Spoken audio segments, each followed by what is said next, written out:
Mehriban və bağışlayan Allahın adıyla.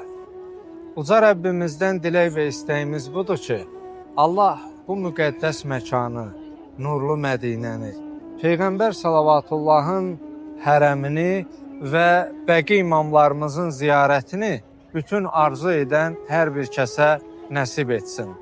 Biz hal-hazırda Mədini Münəvvərədə, nurlu Mədinədə Peyğəmbər Salavatullahın hərəmindəyik.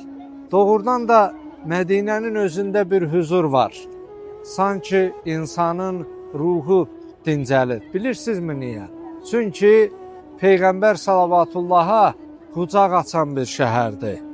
Düşünəndə ki, bu gəzdiyimiz torpaqda rəhmətən lil aləmin, aləmlərə rəhmət olan sonuncu Peyğəmbərimiz qədəm bə qədəm gəzib və o torpağa sən də ayaq qoyursan, bu insanın ruhunu dincəldir və insanı huzura qərq edir.